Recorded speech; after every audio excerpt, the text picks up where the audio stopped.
he is where he has to be. I know he's around helping me, and just enjoy where he is. Safe travels, because he was a pilot, so he's up there flying around still. And just thank him for helping him give me my life and become the person I am.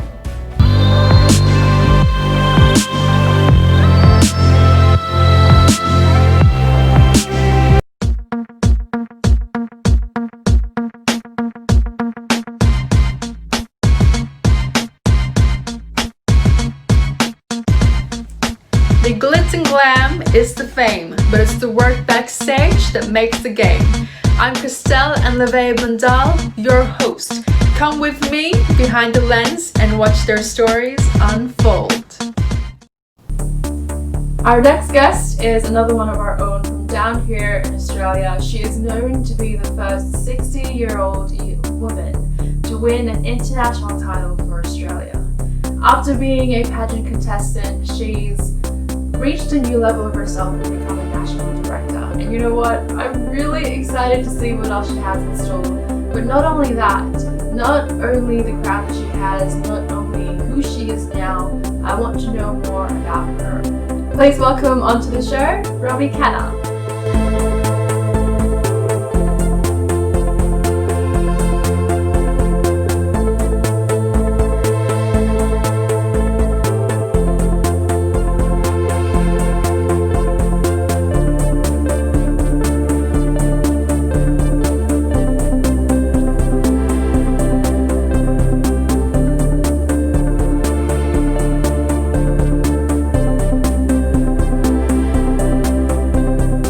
Now, with your cancer raising awareness for it and raising funds as well with Tour de Cure, how has it been? How has the progress been ever since you started with them?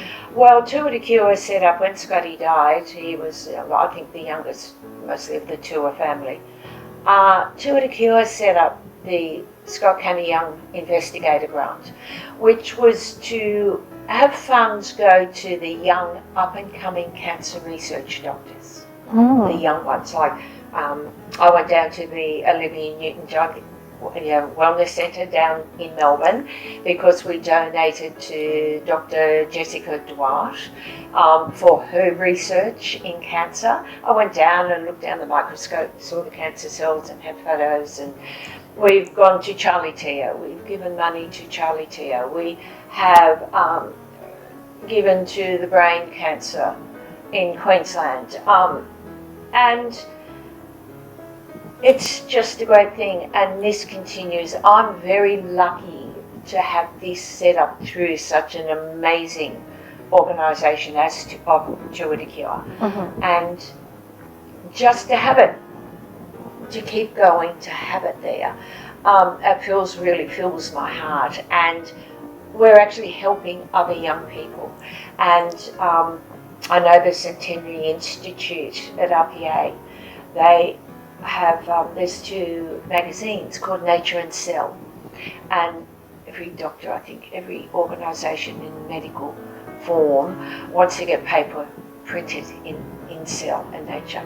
They've had 3 printed from Scott's research. Oh my gosh. So, you know, it fills my heart, and having that as my charity base for the Miss Australia New Zealand World Pageant, you donate straight to Tour de Cure through the pageant, but the money doesn't come to me, it goes straight to Tour. It's just bringing more awareness, and I'm so excited to have another outlet to be able to have people donate. That's good. Would you say that raising awareness for cancer research is the foundation of everything that you do? Yes. Yep. I think if we get one mum to cut off her child as a survivor, we've made a breakthrough. We get 2, we're well on our way. 3 kids get to say, Mummy, I'm here. You know, we're heading towards a breakthrough, and we need to keep going with this. How does that feel for you? Feels unreal. Feels unreal. It sort of spikes me up again. You know, I've lost, but gee, you know, we've got to find the best we can. See, here we go again. We've got to do the best we can so no one else loses. Mm-hmm. So the more avenues we've got up and running, you know, like Jeff, Gary and Samantha started Two at a Cure over coffee. And I was talking to Jeff and he goes, wow, we're doing bike riding. We started over coffee. And he said, now we've gone into pageantry. He said, who would have thought from a cup of coffee that we're now doing pageants and involved in pageants. But that's the beauty about everybody reaching into themselves. Also realising you can always do whatever you want. Mm-hmm. And then the trees and the avenues it leads to, and the research and the funds and the, you know, the talk and the breakthroughs. Everything just blooms. It kind of just like falls into place when you just have so much passion for it. Sometimes we don't realize that there is so much in us and we're just not looking from within. Yeah. So you're raising awareness for a social cause that's close to you. I always go back to how you're so passionate about it, and I really feel like it's the driving force to how successful you are and all the people that you've touched. Is that usually the reason why people join pageantry? Like they're raising awareness for something? In some degree. I think I surprise myself every day with the drive into joining pageantry. I think it's a learning process because, like, especially for the young ones, the drive they have. You can do cheerleading, you can do running, you can do ballet, you can compete anywhere you want. It's pageant sport. It's exactly the same, it's no different. Pageants have their stigma, but I'm certainly hoping to wipe that out because even for us oldies or the young ones, the way into pageantry, it gives you confidence, public speaking, great for the debate team, how to write speeches, grooming, deportment, self-confidence, mentoring, learning, and finding, I think the most important thing is self-esteem and finding yourself. And making the way into pageantry, using your reflection. If you've got nothing to reflect on, go back and just say, well, why do I want to do this? What am I hoping to get out of it? And if it's crown, I think you just need to go back and have a little look at the reason. And maybe, the crown's the end thing. It's nice and it's pretty. It's shiny, but it's There's more not how to you it. wear it, it's what you do with the crown. I love that. I got crowned and I went, wow. And I went, shiny, beautiful. I'm actually wearing a crown. I've won something on an international stage. Now what am I going to do with it? That gave me not the next level, about 20 levels up immediately. I went 20 levels higher, especially by the response I got media when I got home. That I went, people now want, they're interested. You're interested to see So I did it, why I did it, why I'm everything doing it. about you. Everything. And I think what you've got to realise is sometimes people think they should have won that crown. It didn't come out of here and it didn't come out of here. And you can get very hollow on stage. So if you're going out for the crown, just do a U-turn and have a little bit of a look At yourself again. at yourself, what you can do, what you can bring. Go find yourself a community platform. Go and give yourself a reason for yourself. In how can I help somebody? How can I chat to somebody? By helping and chatting, you're helping and chatting to yourself. And it's just not all about taking. It's more about giving, helping, because then it all forms into a nice little circle. It does. And it's not just the circle on your head. It's the circle that's there. The ripple that you're creating. The ripple effect. Now, what does the future hold for you? What are you working on right now, and what are some of your future projects that you're really excited about? My next future project, there are a few that have been in the pipeline for a long time, well, since I've won.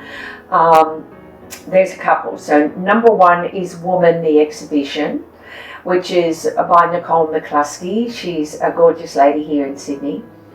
And she decided to start a massive paintings of women over 40 who are exceptional women in their industry. I was contacted to be one of those. So a year ago, probably this week, I was set up with Barbara, my artist, and I went down and had my portrait painted as Ms. World. But mind you, the portrait is like the size of that wall. It's like this by this. And it's inspirational women over 40. Now, it's going to go to New York, LA, this whole exhibition. So that is my number one priority heading along at present. Number two, I'm with Wink Models now in Sydney. They asked me to join them, so I've got a lot of work happening there. But I think the most exciting one for me on my next part of the me journey is my book. Writing a book. Where do I start? I have no idea, but I've got a lot of people helping me. And can I write that on my own? Probably not. I'd like a ghostwriter. I'd like someone to help. So I've been told that you start with your child, do a couple of paragraphs and go through, and when you got out working, how you've got here, and just put a few paragraphs down, and somebody will pick that up and we will go write a book. I've got a few little names of the book in mind, but I think it's where the book is going to take me during its writing. Who I find, again, that I don't know who's inside me while I'm writing this book. And yeah, let's go from there. But I'm really, really excited. But I will be doing a really sort of complex, in-depth section on pageantry, what it's about, on finding yourself, on community work, charity work, and just revolving a part around probably not only pageantry but family. And how it can bring and bond together, like never waste a minute. So maybe I've just given away one of the maybe titles. Never waste a minute in your life. There's so much more to life. That's right. It'll drag you down. It'll take you out at the knees. But you just get up, even if you don't know where you're going. What do you hope to achieve from writing a book? Is another growth inside me, is a reason why I'm me, is to understand why I am still here and pass that on to maybe have somebody switch off one part of them and switch on their next path and road of where they should be, not where they feel they should be. And that's a really important thing. A lot of, so the book seems like the main message is, if you are in a dark time, stop feeling so sorry for yourself. That's it. And make something beautiful out of it. Whatever you feel is right. Because everything that you've said, everything that you've experienced, and everything that you've accomplished was done from here. And every time you did that, every time you reached from within and brought it out, it allowed you to discover a new level of yourself. That's it. And it also allowed you to keep going. And all while you're doing that, you're bringing along a whole bunch of people from so many different industries. You're not just bringing up people in pageantry, but you're also bringing up people who are going to help you write this book. You're bringing them along with you in this journey, because as they write the book with you, it's kind of like, I would assume that they're going to live the life that you lived through the words that they're putting on that page. And from that, you're giving it to more people in the audience who are going to read it realize what they could do with themselves, and they would feel more connected to you as an inspiration, and then you're bringing along more people, making that snowball even bigger. Yeah, it's just bigger and bigger, and keeping it rolling and smashing through life and just living to the fullest. And there is just really so much to life that not many people realize. Yeah, and unfortunately, some of us, or some, don't get that opportunity to find out what else is out there for them. But I think with the likes of Behind the Lens and what you do, what I'm doing, what all other people that bond and form and inspire and help and chat about, commit to, show, it's just wonderful. And I think the more we do that and the more people we meet on our journey, the more understanding is available to people. And we've just got to be out there, especially, the situation in America and what's happening and COVID and all of this. We still have to bond together. And even though we might be doing it from social distancing, you're still taking people with you, and that's important. We're amazing. Important. We can do some really good stuff if we work together. Yeah. And I love that every time you succeed, it's kind of like you're bringing along more people with you. Yes. Now, do you mind me asking, if, let's say, your son, if you could speak to him for even a moment, what would you say to him? That I love him, and that he clearly signed a short contract on life. He is where he has to be.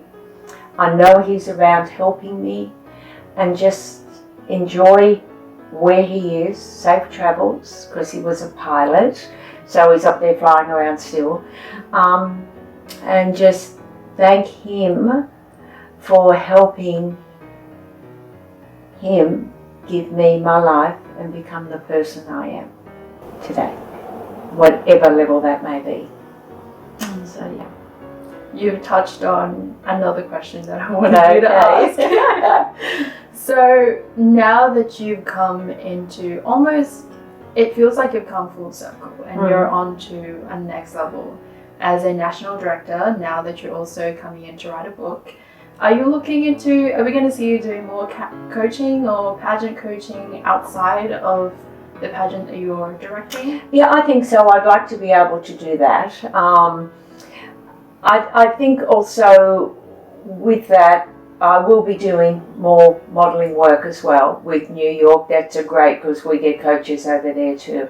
It's such a learning curve.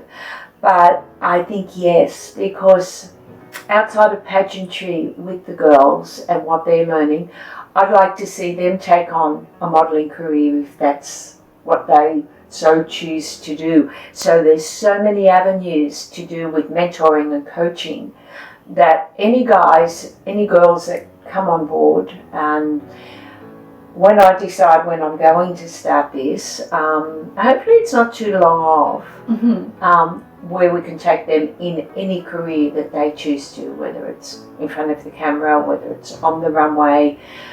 But yes, it's in my catalogue in the filing cabinet that will be pulled out. And then, yes, let's start that one too.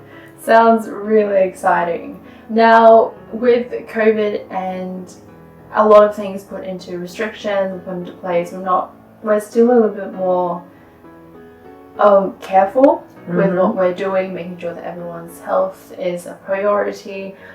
I want to ask you, what are you looking forward to the most when we go back into some sense of normality? I think what I'm looking forward to most out of that is people talk about freedom and everything, but I think COVID has taught a lot of us a lot of things.